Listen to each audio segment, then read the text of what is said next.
Hello, everyone, and welcome back to This Week in Guns, powered by the Second Amendment Foundation and brought to you by Patriot Patch Company, VzGrips, MAF Corporation, and Primary Arms. The show offers you commentary on the latest firearms industry news, information, and buzz. I'm your host, Matthew Rosier, and I'm joined by a secret agent rat. It's me, the secret agent rat. Watch this flip. Whoa, I'm so cool. That's big. Huge, even. Huge. So how's it been? It's been pretty good. Busy week, and then lots of cool and interesting stuff being shaken up in the gun news law world. That's true. The gun law news world has been interesting and shaky and vibratory even. And so we'll be covering some of that, including the fact that I have to go to the swamp this week. The big swamp. So yes, that will be one of several things to discuss. All right, first up, California was coat posting pretty hard, weren't they? Indeed. So a lot of you are aware of California's not unsafe handguns roster and the Unsafe Handgun Act. So basically, since 2013, there's been a fixed list of handguns that you could buy in California, and they had to have this whole list of safety features, including microstamping, which does not exist. And not only that, but they would drop guns off of the roster. So like the amount of guns you could buy in California was just continuously dwindling. I think it was last year that like every HK ever made fell off of the roster in California. Yeah, because HK wasn't seeing enough guns sold because the state charges these companies money to verify that these guns are okay. Because I know whenever Smith & Wesson did the 2.0 shields, they tried to say the 2.0 shields are just the 1.0 shields, and California said no, they're not. The slides say 2.0 on them. It's a new gun. Yep. Despite the fact that like parts are utterly interchangeable, it's just like slightly different ergonomics or whatever. Right, because I think it would be that every few years you have to send one in to like verify that you haven't changed it.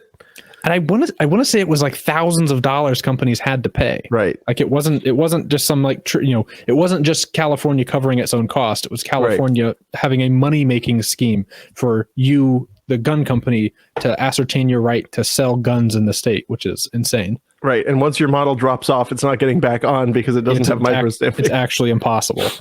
Yeah, it's literally impossible. Well, that law is a violation of the Second Amendment, according to a fudge. However, that it is not immediately in effect. Basically, they're giving California 2 weeks to appeal the decision to the en banc Ninth Circuit, which, you know. There was two really interesting things about this. The first is if you're even like only barely legal savvy, go and read this decision because it's a masterclass. It's a masterclass from this judge and how hard he smacks down the state. Right. I mean, he essentially goes point by point and says, like under the Bruin test, of course, the analogous laws that the state came up with are horrible, not even close. But he essentially like correctly identifies this was a de facto ban on handguns. The state of California has their cops use guns that aren't these guns. If cops are using the unsafe handguns, surely you can't say that they're unsafe because you then testify in court that the cops are here to keep you safe, and that's why they have to have the unsafe handguns. It's insane. And the judge essentially smacked him down. Well, but Attorney General Rob Bonta, he's got a point here. The fact of the matter is California's gun safety laws save lives, and California's Unsafe Handgun Act is no exception. We will continue to lead efforts to advance and defend California's gun safety laws. As we move forward to determine next steps in this case, Californians should know that this injunction has not gone into effect, and California's important gun safety requirements related to the Unsafe Handgun Act remain in effect. Now, but I do love some of the language from this judge.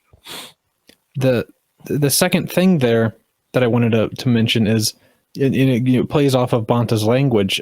Notice he didn't say that they're planning to appeal. They have not said they're planning to appeal even yet as of time of our filming, and not a single, and of course these anti-gun AGs are hand in hand with the anti-gun organizations, but the anti-gun organizations haven't even mentioned that this has happened. Right. And now the scheming that I've seen going on is that they themselves are very unsure if it's safe for them to appeal, because there's multiple other cases against the handgun roster that may be coming together.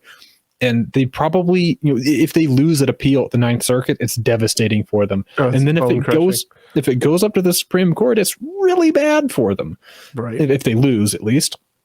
And so it may be a tactical decision on their part that, at this point, it is just an injunction and it's just against the requirement for guns on the roster to have the 3 parts. The roster itself would still be around. So at least one guy I saw talking about it was saying that gun companies would still have to pay the state a bunch of money and wait for the guns to get approved to be able to sell them there. Yeah, it would just be that they wouldn't need to have magic in them. Yeah, they don't have to have the mag disconnect safeties and then loaded chamber indicator, mag disconnect, and micro stamping capability, right, which is just insane. It doesn't exist. Like it exists theoretically, and the state tries to use the theoretical existence of something in court as a justification, like, oh, it exists. The gun companies just won't put it on. Like, okay, yeah, sure. Like caseless ammunition exists. Right. They just won't. I have a bunch of it. So yeah, Carney, who was appointed by George W. Bush, says no handgun available in the world has all 3 of these features. These regulations are having a devastating impact on California's ability to acquire and use new state-of-the-art handguns. And in fact, so interesting was this, right, that you could still there was a way to get new handguns in California. Right. And it was that basically a cop would get it and then sell it in a private deal off roster. And so there were all these cops in California who, again, are allowed to buy unsafe firearms according to California law, which are just the newest guns. Like SIG 320s were massively popular for this. Right. And they would buy them oftentimes with like blue line pricing and then sell them for like 4 or 5 times what they'd pay. So like there was a cottage industries of California cops just like channeling new guns into the marketplace. If you see somebody in California who's got a 320, you should ask them how much they pay, because $2,500 for a 320 is just like not uncommon at all in California for like the worst possible handgun ever. But it's like it's almost like a status symbol there, because they can't have them unless this very, very limited supply of. Well, there was also the interesting situation where the firearm was manufactured as a single shot. Right. Reno May had a good video on that, where people had brought in Gen 4 and Gen 5 Glocks that way, where they bring them in as single shot firearms. Right. And then in the state of California, you could modify these guns because you on your own can modify them. Right. There's the law this was just like a couple months ago, though, where they started like prosecuting the absolute hell out of these cops who were selling the guns. Right. The cops were doing large numbers of these. They were like, hey, you're dealing. And then they're also trying to pass legislation now that removes the exemption for that cops have under the unsafe handgun thing. So this would make it impossible for them to get these quote unquote unsafe handguns. And then it was only at that moment that the cops came to their senses and realized, we don't like the roster anymore. Then they were filing amici briefs in these roster cases where they're like, actually, we don't like this roster anymore. It would stop us from buying Gen 5 Glocks. Yeah, and we like those because we have no taste in firearms. But yeah, no, and I love this. Every time you see a news story in California, you see this same fucking sign, right? Yes. This mask-laden woman folk. I hope to have as many rights as a gun someday. Well, ma'am, I hope so too. I really wish that for you. I really, really do. The best I can do from the bottom of my heart is think that you're right. Yes. Yeah. So this, I don't know. We'll see. Here's hoping. It is an interesting chess move that the anti-gun lizards have been finding themselves in more and more as of late. It's like normally they just appeal immediately because they know that the courts are on their side, and then more and more now they're like, yeah, more and more now they're like staring at the tic-tac-toe board with all of the corners are filled in, going, oh, this ain't good. Yeah, I don't know about this one. Maybe we should play checkers instead. Yeah. Oh, anyway, so yeah, we'll definitely be keeping an eye on that one. Next up, oh man, the attorneys general are banding together on the whole credit card reporting requirements thing again. This is a new story on T-Tag, which kind of funny. They have New Jersey Assistant Attorneys General were awfully disappointed by the credit card company. That's actually a picture of them, believe it or not. That's what they all look like. Nice credit card companies you got there. Be a shame if something was to happen to them. But yeah, so I love the way Dan writes. The civilian disarmament industrial complex isn't taking the news of America's credit card issuing companies pausing their gun transaction tracking efforts very well. They had dreams of regular suspicious activity reports flooded into ATF from Visa, MasterCard, Discover, and Amex, paving the way for eventual de facto registration of all legal gun purchases. And if the processing companies, with some help from gun regulators, could ID suspicious buyers, it's not much of a leap to expect them to one day decline their purchases. But so yeah, the credit card processors took on so much heat, not only from officials, right? Because they usually don't care that much. But it was so unpopular that it was getting to the point that alternatives were going to actually become a thing. Well, and in Florida passed a law that essentially said credit card companies can't do business in the state if they discriminate against firearms-based businesses. Right. And the way that law was actually worded was like, if they flag transactions that are gun-related at all, you can't be doing business in the state. And then Discover's like, actually, you have changed our minds. Yeah, and Discover goes, wait a minute, Florida's economy is substantial. That's what I read. The possible PR blowback of, because the thing that these companies are trying to avoid is, XYZ shooter who did a Las Vegas used this credit card to buy something beforehand, and that looks bad for the companies or whatever. So they want to try and avoid that. And so, at least for now, like the potential blowback of not being able to do business in all of Florida is much worse for them. So they'll continue to go the avenue that makes them the most money. Maybe the thing that changes it is we end up seeing laws in California, New Jersey, and such that say credit card companies can't. we balkanize the entire banking complex. If you don't discriminate, if you don't it is east versus west. Your Visa is no good here. Oh man, we don't take Visa bucks. Yeah. Oh man, that's so funny. Yeah. So when news that the card issuers had decided to halt work on deployment of gun transaction monitoring, the gun control industry collectively lost their shit. Not only were they subjected to the usual and entirely predictable name calling for the usual suspects, but now they're being urged to reconsider, this time by a bunch of blue state anti-gun AGs led by New Jersey's Matthew Platkin. I don't like him. Oh my God. Look at this. Look at this. I don't even know what to call this level of stupidness. If you had the chance to prevent a mass shooting, would you? At Amex, at MasterCard, at Discover, and at Visa are saying no. Today, we're urging them to honor their pledge to adopt a new merchant code that would help flag suspicious gun sales and save lives. And of course, the ultimate irony here being like, they keep saying that there was a story recently in response to this that was Washington Post or whatever astroturfing the complaints that the anti-gunners are having here. But it essentially amounted to, mass shooters all have this sort of trend of buying purchases before a mass shooting. And it's like they buy a couple hundred rounds of ammo and a gun. So we should flag everybody who buys a couple hundred rounds of ammo and a gun because clearly they're a bad guy. Yeah, because nobody's ever done that before. No, that's silly. Don't be Only shooters do that. It's the normal trend. So some people say that they buy gasoline and put it into their car's gasoline tank. That's a warning sign. That's absurd. That's a warning sign of a mass Las Vegas guy. I have never heard of purchasing gasoline, and especially not in the case of a notable. Las Vegas. That's good. In other news, so there is a upcoming this week, and a lot of you guys have been wondering why I've been not doing as many videos as I'm supposed to. And the answer is because I'm busy trying to fight for our rights.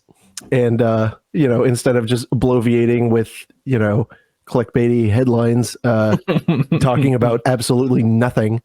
And one of those things that happened was there is going to be a hearing before the Subcommittee on Crime and Federal Government Surveillance, and it is titled ATF's Assault on the Second Amendment. When is enough enough? So I was actually asked to testify. Fascinatingly, through this very show, they reached out through the show where I constantly and incessantly referred to scaly lizards as lizards. Alongside a twitching rat. Alongside an actual rat. They watch that. They watch that and go, "Yeah, that's a good show."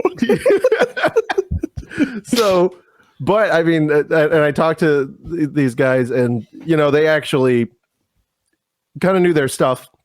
So I will be testifying about the spirit of the law as it relates to SBRs and brace pistols and stuff like that, and basically how completely clown shoes insane the ATF's current actions are, as well as the zero tolerance stuff, which we talked about recently, what the Biden administration is going to be cracking down further on.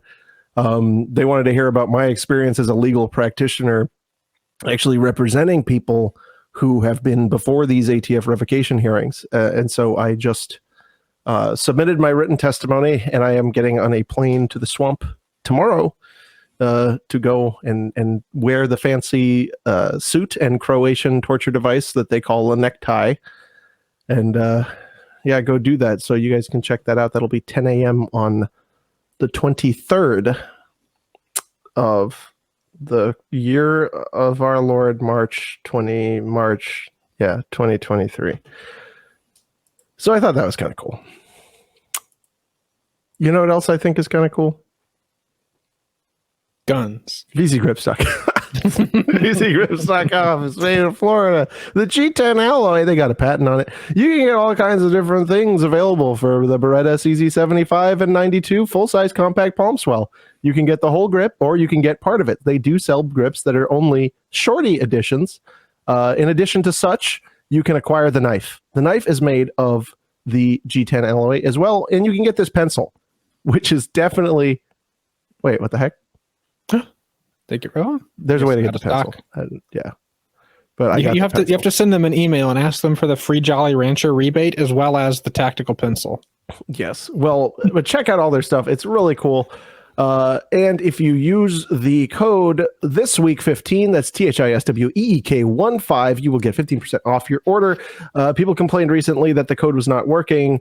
I whined and had it fixed. So check them out. VzGrips.com, Florida company, good people. They support the show, and the grips grip good. Hyena brown is the correct color. If you disagree, unsubscribe. So, moving on now, we've got another lizard. Chris Murphy, he's being a Senate lizard again. So there's an implication buried in this Twitter bird post. Let's explore it together.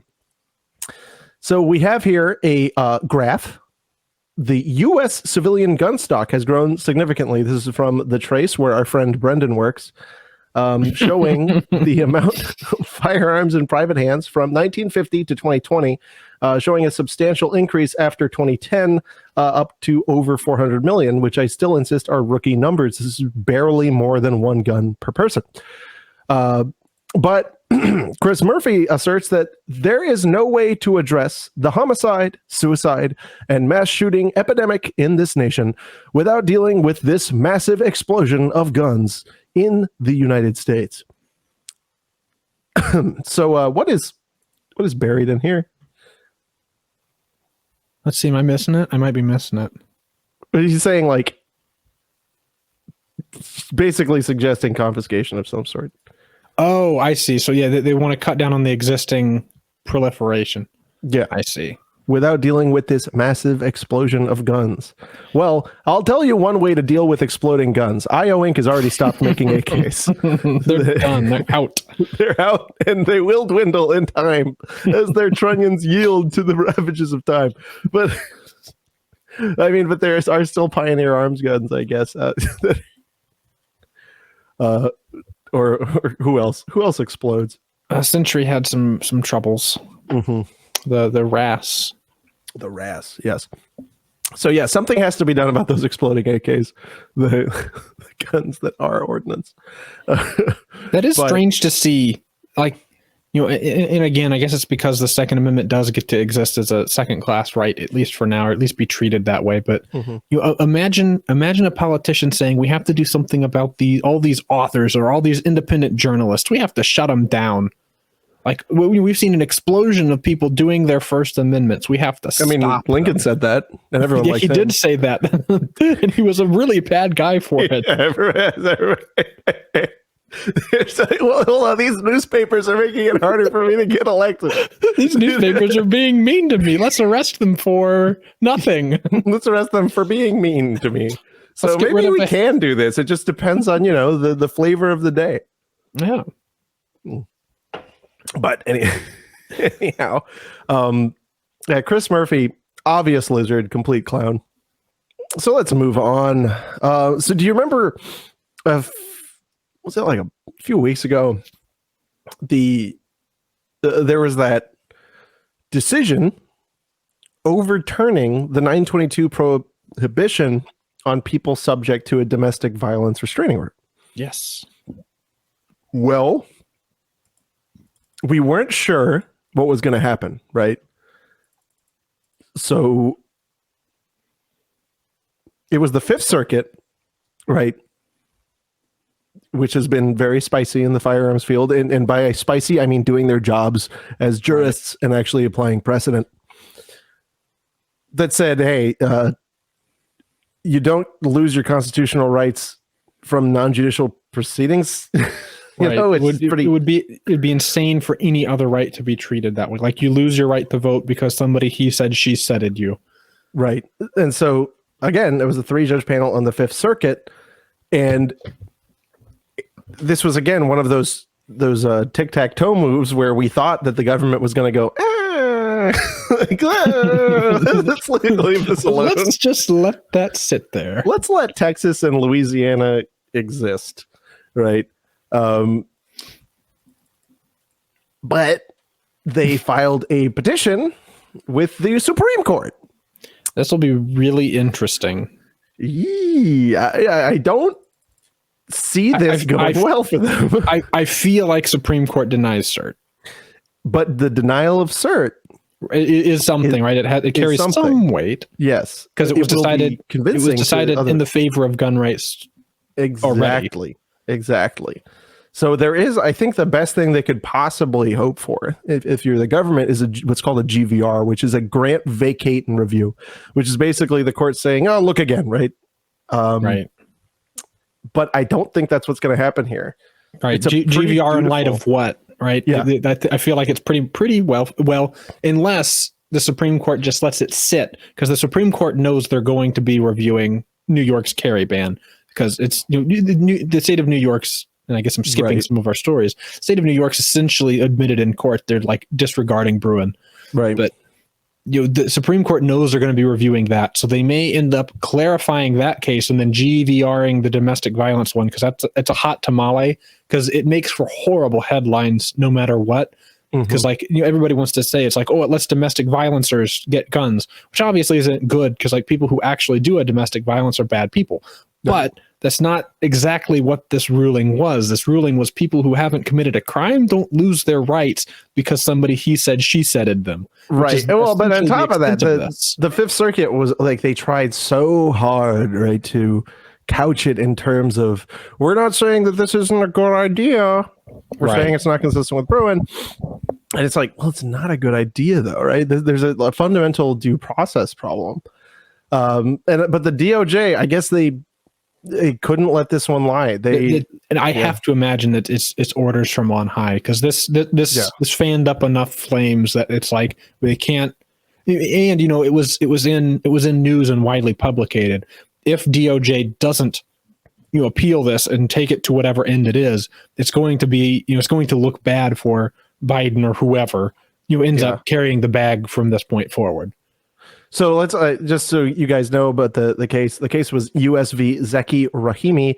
It concerns a man who was the subject of a protective order that banned him from harassing, stalking, or threatening his ex-girlfriend and their child.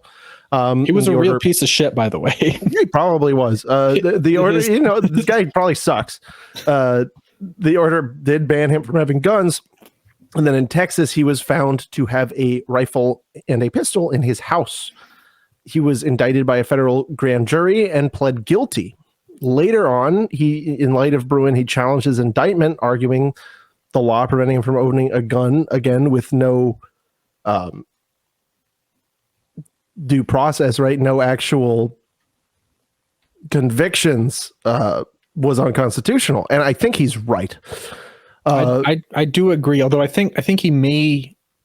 Oh, there was somebody who actually had like this guy's rap sheet. It's impressive. And he's been in trouble for hitting women before, but I think he may have had a felony, and so like he's not getting out of that. Right. Yes, and that's how a lot of these cases go. A lot of these cases go that way. That it's the nature of the charge that was brought. So like these people still wind up rotting, right? But they were tacking on but you are also in violation of a restraining order. So it's very interesting then to see the court not just like brush it aside and be like, yeah, we're not looking at that. And it's amazing that prosecutors try to go for this. And it's because they always go for a kitchen sink approach. Right. Attorney General Garland. Well, after, of course, losing at the Fifth Circuit, Attorney General Garland promised to seek further review. In the petition for Supreme Court review, the DOJ argues that there is a legal tradition in the U.S. and England of disarming people who have posed a danger to the community or threatened to hurt others. That's not true. What the brief says, in keeping with that history, this court explained in Heller that the right to keep and bear arms belongs only to law-abiding, responsible citizens, which Heller did not say. I don't think that was ever not say that. There was almost no operative holdings in Heller whatsoever, and that certainly wasn't one of them. DOJ argued that the federal law in question, which again, this is just restraining orders, no convictions. They argue that it fits squarely within the long-standing tradition of disarming dangerous individuals. And again, long-standing laws, and people get on me when I piss on these laws. Look, I get it. You are not supposed to hit women. You're just generally not supposed to hit people. I think if you hit people, you're bad.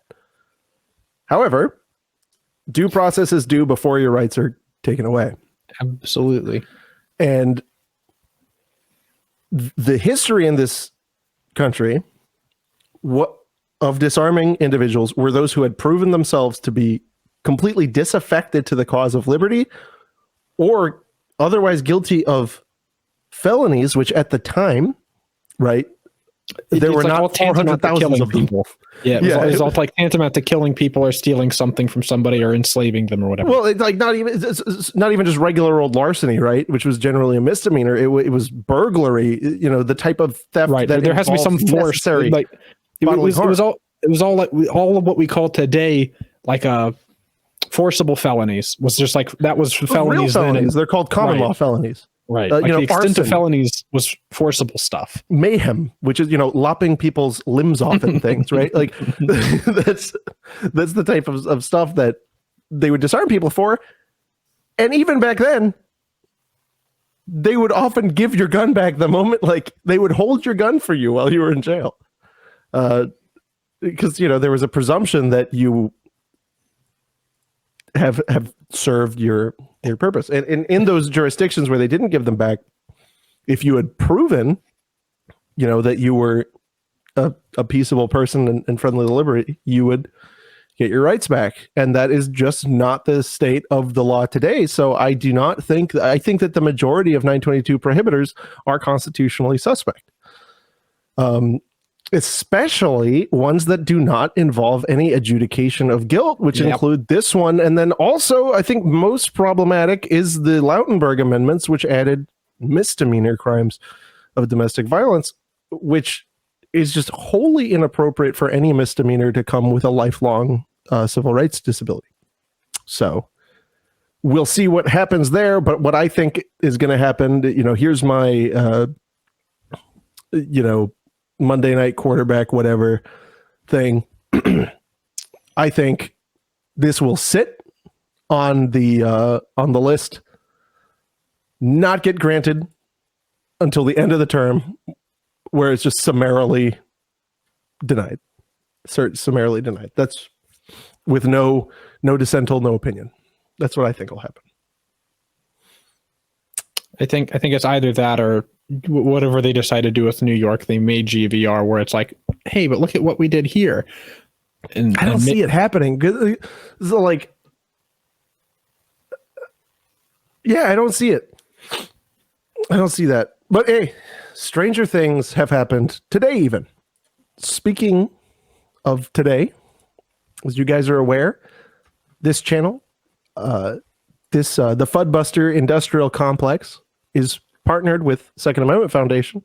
And I've also recently been appointed adjunct scholar of law and policy at the Second Amendment Foundation, which is a pretty nice little thing that they did. But if you guys are looking for a national gun rights group to support, there's only one that I can recommend, and that is Second Amendment Foundation. For nearly 50 years, the Second Amendment Foundation has been fighting for your Second Amendment rights. Having been involved in over 250 cases and an active litigation load of over 40 lawsuits, that's a big load, SAF has the expertise and experience necessary to fight government overreach and challenge unconstitutional laws. SAF, winning firearms freedoms one lawsuit at a time. To learn more or donate, click the link in the description, and that's bit.ly/SAF Busters. SAFBUSTERS. And check them out. Thank you, SAF, for empowering this content. Donkey shine. Yes, that's German. That's German. I hit that in a book once. Do you remember a few weeks ago we talked about that wild case of a 6-year-old student shooting his teacher? Oh yeah, that was one of the stories of all time. Well, we got an update. She's spoken out. A Virginia teacher who was shot and wounded by her 6-year-old student said it has changed her life, and she has vivid memories and nightmares about that day. She thought that she had died. I just will never forget the look on his face that he gave me while he pointed the gun directly at me, first grade teacher Abby Zverna said during an exclusive interview with NBC's Savannah Guthrie about the student. It has changed me. It's changed my life.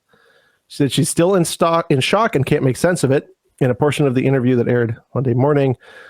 So yeah, this is the first time she's spoken since the January 6th shooting. And it's certainly weird. And the thing that's a little, we don't really know any more about it. Right. She said like she'll never forget the look on his face, but then doesn't really describe it. And I'm sure this is horrible. She's undergone 4 surgeries and has had some days where she can't get out of bed. It's pretty brutal. She was hospitalized for nearly 2 weeks after that shooting. And yeah, she said in the moments after she was shot, the other first grader in her class were screaming, and all she could think of was getting the students out of the classroom, which, the eyewitness reports corroborate. So yeah. I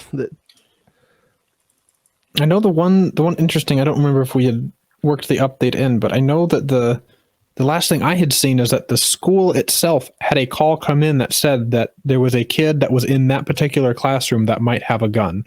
Like they were let know that this had happened, and I don't know if it was just too close of a warning or there just was no follow-up. They're just like, the kindergartner has a gun. Yeah. So supposedly there was some sort of a call to warn them that this may be happening. And I don't know if they're just like, yeah, sure. Yeah, the kindergartner has a gun. Who is this? But the story only ever gets weirder. Yep. Yeah, she said the shot went through her left hand, ruptured the middle bone as well as the index finger and the thumb, then went into her chest where it actually still remains. It collapsed her left lung. So yeah, it's pretty brutal. I mean, thank God she's still alive.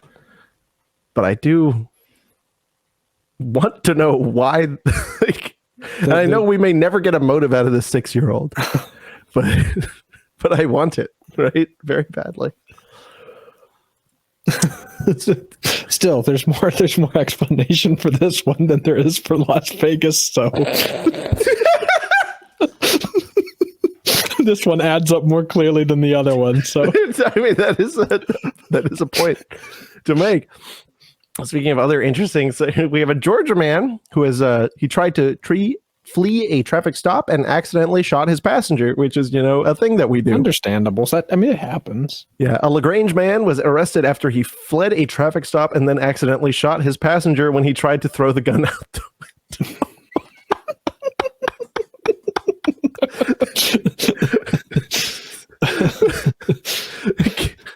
Tell us what kind of gun?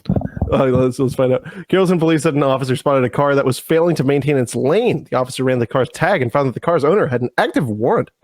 When the officer conducted a traffic stop, he noticed the smell of marijuana in the car. The officer thought the driver, Akeem Blue, may have also been drunk. When the officer asked Blue to get out of the car, he sped away instead. Officers chased Blue's car, but the car suddenly stopped.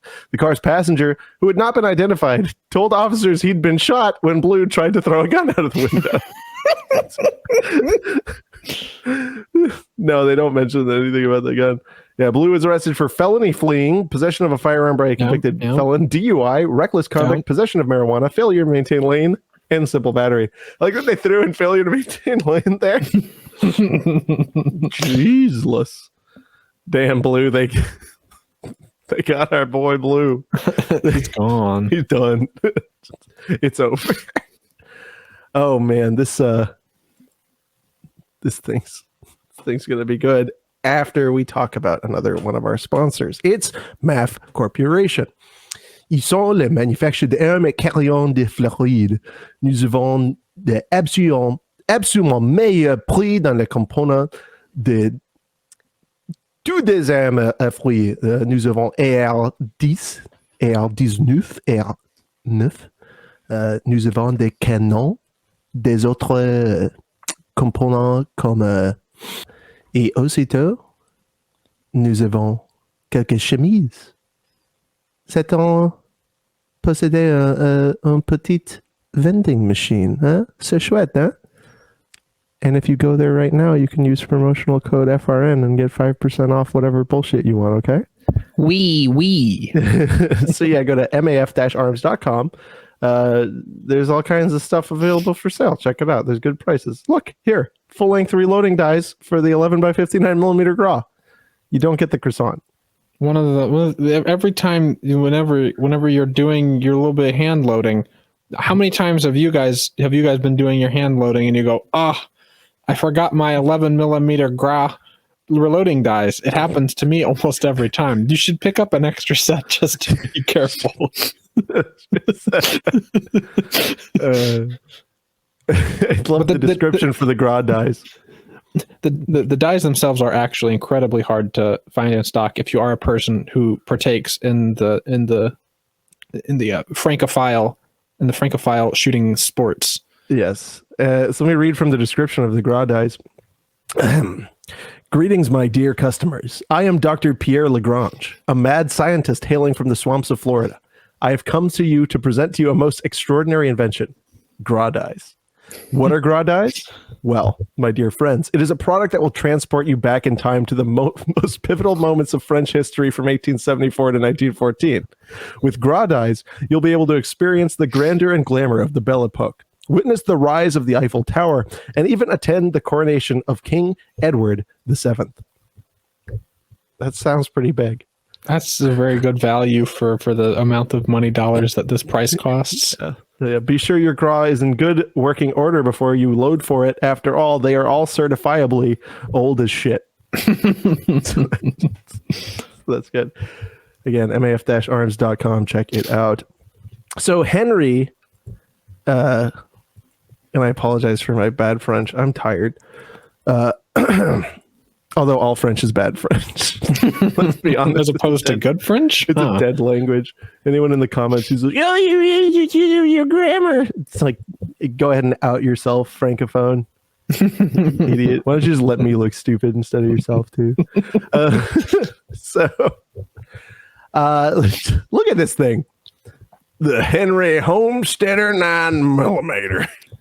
This was at SHOT Show, and they're like a little story. They're like how they came up with it. It was almost sad, where it was like like one of the engineers was like, he really wants to make a pistol caliber carbine, and they told him no because Henry only makes FUD guns or whatever. And he was like, well, what if I made it well played if I made it look like a FUD gun pistol caliber carbine, and then they let him make it. They let him make it from bedpost to fence post. What's yours remains yours.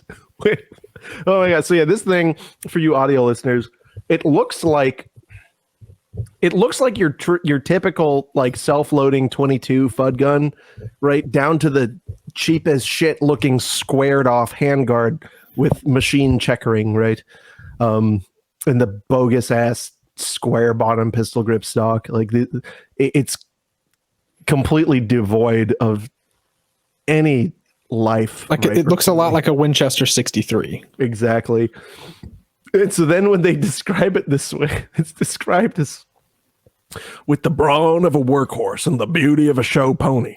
The Homesteader delivers versatility like few other firearms can, effortlessly going from bedside protector to varmint patrolling ranch hand and back again at the end of the day.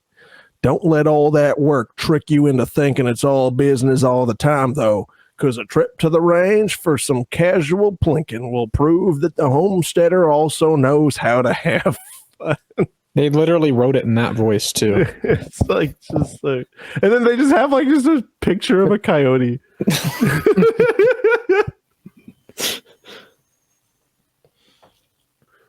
It's I mean, it's not. It's available in Glock mag, M&P mag, and Sig mag. And then they have their own proprietary mag that's straight because the pistol caliber, the pistol mags, of course, slant backwards, which looks bad. Yeah, but the straight one is whatever. I don't know that the straight one looks a lot better, but it does have interchangeable mag wells, and so I know some of the 3D printing guys are going like, "How do we put an Evo mag in it? How do we put an Evo mag?" I don't think they can because these are all single presentation. I don't know magazines. if they can. It'll depend, of course, on the bolt geometry. But if you could put an if you could put an Evo mag in that, I'd kind of like it. I think the general rule, at least from our experience, right, is that if it can feed from a single presentation magazine, it wants desperately not to feed from a double. I know there's people who have almost got Mac 11s to want to feed with double presentation mags, but like it involves ham fisting and printing a lot of custom geometries and everything. So maybe it'll be possible, but like this with MP5 or Evo mags, I don't hate it as much. It would be it would have been slick if they had did it, but that would have that would have been cool. Especially if they had to take an MP5 or Evo mag, or even Uzi mags, right? Just something, right? Which I love, and then had it side fold or something. Yeah, that would be pretty slick. I would totally take it with like a side folding wood stock, and the standard handguard and an MP5 like that would be huge. Or even if they did like the Winchester takedown style, where like the stock just like rotates and then can like latch onto the front of the gun, like just like a takedown where the stock comes off rather than and then of course it's capable of shooting without the stock. Yeah, that'd be something. Which there's no reason it wouldn't be able to. But we're just designing Henry's better gun. Yeah, they had to make the most aggressively uninspired firearm. Yeah, I was like watching this at SHOT Show. I was like, I mean, I know it'll sell, right? Because Henry could literally make the worst gun ever, and people will buy it. But they have. But it's like, oh wow, The Marlin Camp 9. You did it again. Thanks, Henry. And these things, I think at Chacho, they said the MSRP was like 1,600. It was something insane. What? It was something insane. Oh my God. Let me check. Henry Homesteader MSRP.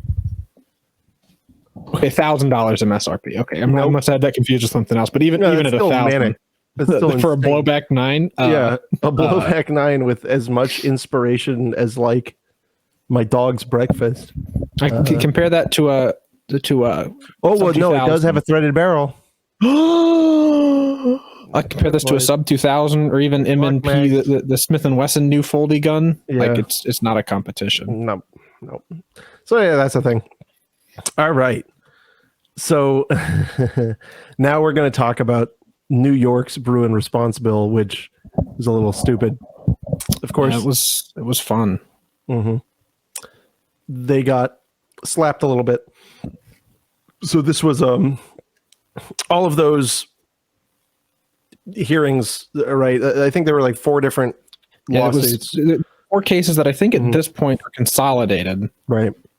They may be. Don't quote me on that. I don't know if that's a fact.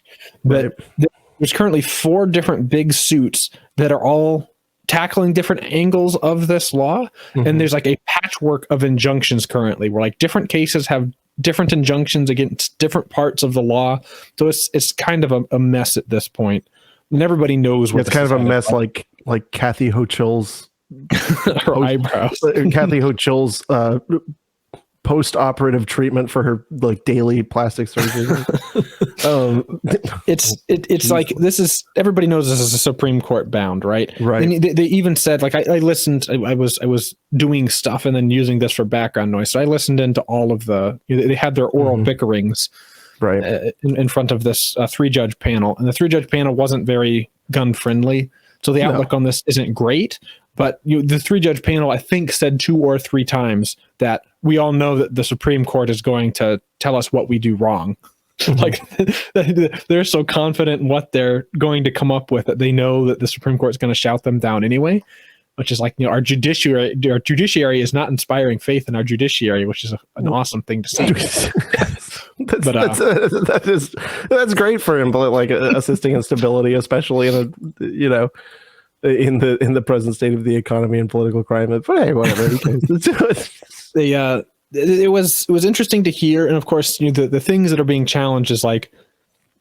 Currently, there's a requirement for you to turn over your social media accounts for a social media account review to get a carry permit. Some of the cops who have been carrying so they can make sure you have good moral character. Right, which is not a racial dog whistle. No, of course. Yeah, but one of the police departments that has been implementing this law is asking for your social media passwords. Like they're going to sign in as you and see everything. Like they're checking your DMs, they're checking those group chats, they're checking everything is what they want to be able to check for you to be able to exercise your rights, which is actually insane. And the judges asked some like really, really stupid questions of the pro-gun side here, where they were trying to say that like, why would anybody have a right to privacy? Aren't most social media accounts public anyway? Couldn't I believe I heard couldn't the government like request through like some sort of like a subpoena from these social media companies information about your accounts, which is just like insane. Well, and the like, judges, if there was a pending legal action, sure. The judges kept insisting that because one of the arguments in these cases is that because the state is like currently looking at a 2-year backlog of issuing licenses, that they shouldn't object to you being able to offer your social media accounts, because otherwise the state would have to go and look them up on their own. Like judges just completely missing the point that checking somebody's social media accounts at all, be it voluntarily or otherwise, the state digging into them on their own is insane and is not something that your rights should be predicated on. Right. So the judges did like a whole bunch of like hanky-panky stupid stuff there, but the one silver lining is at least 2 of the judges were grilling the state on some of these things where they're like, how on earth do you think this will keep people safe? Or the question of like people being able to carry in church, they were saying that, so you're because the way the law works in New York is that private business owners have to post a sign that says people can carry guns in here. And that by default, gun carriage in public is just completely banned. which is, of course, wrong. And that was another one of the things that was debated. And it seemed like at least two of the judges seemed like they were they had like even like considered the existence of Bruin. Right. Like they were sort of supportive of the notion that having it be banned by default isn't something the government can do. Right. Like people can say, and they were saying that like this is a part of trespass law or whatever, right? Like if you don't want people there, you can say so, and the government doesn't need to pass a new law to say that. Right. But the case that's representing a pastor was saying that like, why is the church treated differently? Why can't the church churches can't post a sign that says people are welcome to carry guns in here? It is just flat out banned, and the only people who can have guns in churches are cops and security guards who are licensed with the state, which of course puts a massive financial burden on churches because like they have to pay somebody who's licensed with the state, which in New York isn't cheap. Yeah. Right. It's like you have to pay a security professional in order to have your church have anyone there capable of defending the church. And so the judges the law is so ridiculously broad here that they've even got like there was this op-ed that I was scrolling through in the New York Daily News was written by somebody who broadly supports the gun restrictions, but they're saying that the social media element of it is just insane. Is like completely insane and undermines the good values of the law. We'll see. Whoa. As much as it sucks for New York people in the short term, especially after what should have been their greatest victory now stands to be just the next battle for them. Probably the good thing is like New York is not the only state to try this social media crap. Like Illinois tried it. I'm pretty sure California's tried it as well. And then, of course, they never got laws passed to this effect. But like, they wanted in order to get your gun, you have to give us your social media accounts because maybe you're a bad guy. And I think it might have been a guy from New York. But whenever New York was trying to pass as a standalone law, it turned out that politician who co-sponsored the bill, people went and found his old personal Twitter account, and he had a tendency to anytime he got into an argument with somebody, he'd just tell them to kill themselves. So it was very funny because this guy multiple times was telling people to like end their own lives. And he wants to know your social media history. Like, okay, psycho. He's posted. My man posted. out here on a social media account with his own name on it. It's powerful. Yeah, posting big. But of course, man. So that's funny. It's just ridiculous. But like I was saying, that the good thing here, the silver lining is, we know the Supreme Court's going to be reviewing all of this nonsense.